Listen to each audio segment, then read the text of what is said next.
Sahroni. Aksi damai.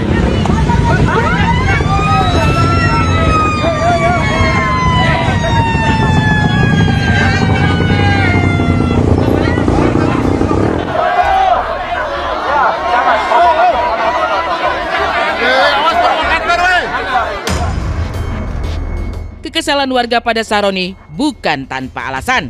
Narasinya yang menyebut aksi bentrok pendemo sebagai tindakan premanisme, serta kata-kata yang tak pantas lainnya, ternyata mengundang amarah publik. DPR yang bikin kebijakan, pada akhirnya yang bentrok adalah warga dan aparat. Lalu kemana para pejabat yang sebelumnya berjoget ria di gedung DPR? Di mana Sahroni yang mengeluarkan kata-kata tak pantas pada masyarakat? Netizen lantas membagikan sebuah foto Sahroni yang mengenakan topi hitam dan jaket coklat sedang duduk santai di sebuah ruangan. Dalam narasinya, diduga kala itu Sahroni tengah berada di Singapura. Alhasil, huniannya pun berhasil dimasuki warga hingga sejumlah barang-barang berharganya raib dibawa pulang.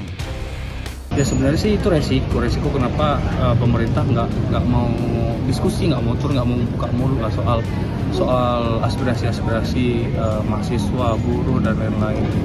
Ditambah lagi insiden ojek online kemarin, jadi memperkeruh suasana lah.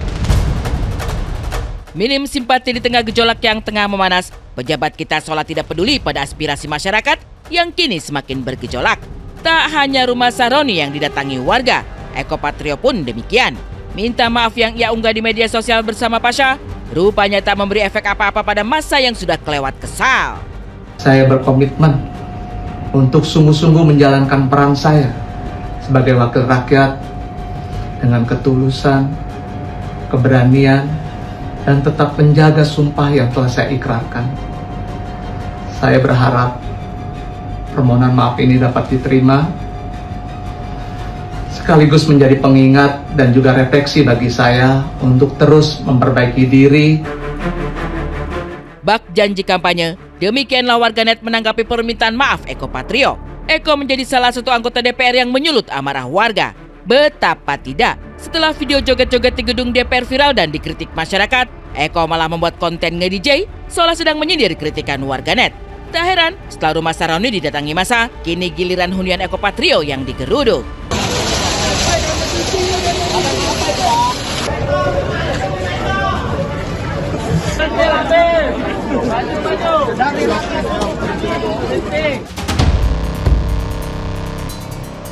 Eko Patrio selesai, giliran Uya Kuya yang didatangi warga.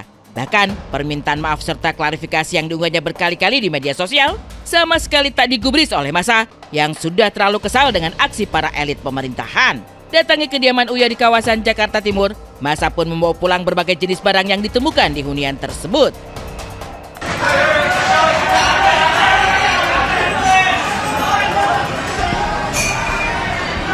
Kondisi rumah Uya Kuya jebol juga akhirnya. Allahu Akbar.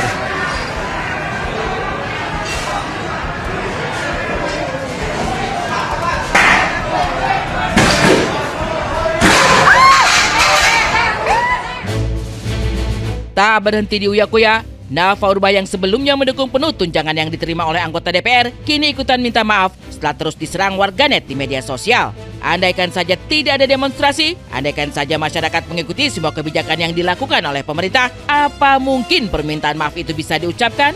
Dengan segala kerendahan hati dan hormat yang begitu besar untuk masyarakat Indonesia, saya Nafa Indria Urbah meminta maaf yang sebesar-besarnya atas setiap perkataan yang keluar dari mulut saya yang menyakiti hati masyarakat Indonesia. Kiranya ada pintu maaf yang besar. Terlambat. Demikianlah respon warganet sesaat setelah ucapan maaf dari Nafa Urbah. Permintaan maaf tersebut hanya membuat gaduh warga yang tengah menyampaikan aspirasi. Alih-alih meminta maaf, tak sedikit yang berharap para anggota DPR yang telah membuat rusuh mengundurkan diri dari jabatan secara penuh, bukan sekedar dicopot atau dimutasi. Sebenarnya itu juga merugikan masyarakat juga ya, apalagi para yang pengguna fasilitas umum yang buat kerja ya, pergi-pergi kerja pagi-pagi kan pulang sore juga menggunakan fasilitas umum. Kayak kemarin juga ada berita kalau misalnya halte Transjakarta juga dibakar segala macam. Sebenarnya kalau kita lihat dari media sosial pun ada yang mengatakan bahwa mereka-mereka yang menghancurkan fasilitas umum itu ada oknum-oknum tertentu gitu loh. Bukan semua para yang aksi massa yang demo itu merusak semua itu enggak, tapi ada oknum-oknum tertentu gitu loh. Tapi Saya sih harapinnya DPR yang cepat-cepat temuin aksi massa, langsung turun ke lapangan juga, temui orang-orang yang demo itu, dengeri aspirasi masyarakat yang udah beberapa hari ini turun lapangan gitu, biar semua clear, biar semuanya tuh didengerin gitu loh, biar nggak ada kerusuhan-kerusuhan lagi selanjutnya. Suasana di Jakarta kian tidak terkontrol. Massa yang turun ke jalan semakin tidak terbendung.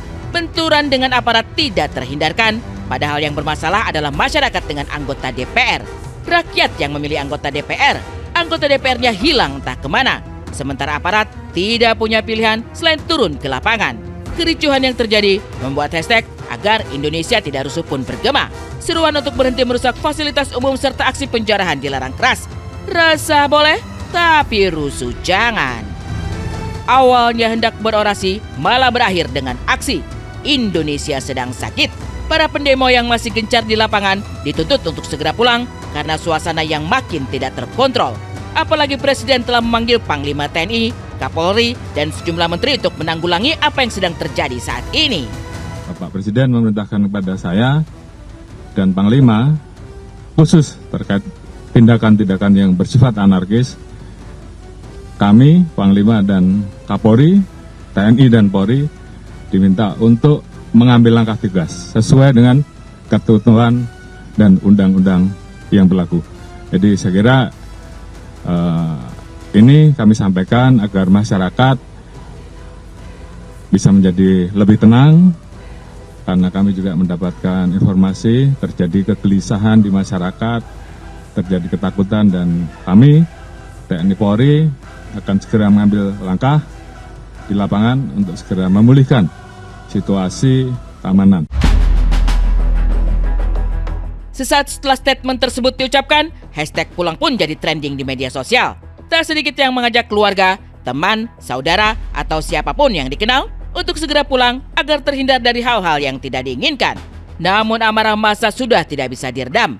Semoga Indonesia cepat pulih dari segala tindakan dan kebijakan yang merugikan banyak orang. Bahwa untuk seluruh masyarakat yang kami tahu betul gitu ya, ingin menyampaikan aspirasinya secara damai, tapi kita juga tahu kalau misalnya bisa jadi ada provokasi-provokasi luar sana. Jadi stay safe dulu, at home, dan kita akan bergerak kembali nanti gitu ya untuk tunggu waktunya sudah tenang lagi dan tentunya secara damai, pemirsa. Betul ya, jadi dengan hashtag pulang dulu itu sangat make sense sekali untuk sekarang, karena jangan sampai nanti ini ditunggangi oleh oknum gitu ya, nanti melakukan apa-apa. Jadi untuk para demonstran semuanya, sekali lagi kami ya mungkin keren sekali ya bisa berani menyampaikan aspirasi, karena zaman sekarang mungkin banyak yang hanya berani untuk keep silent, tapi ada semuanya luar biasa, pahlawan semuanya, tapi mungkin tetap harus menjaga yang namanya keluarga dan juga nyawa kita sendiri gitu ya. Perjalanan kita masih panjang ini, jadi ya mungkin boleh pulang dulu, istirahat dulu bersama dengan keluarga dulu. Nanti memang kalau saatnya kita harus menyampaikan aspirasi lagi, kita sampaikan juga ya. Iya, pemirsa, stay safe semuanya.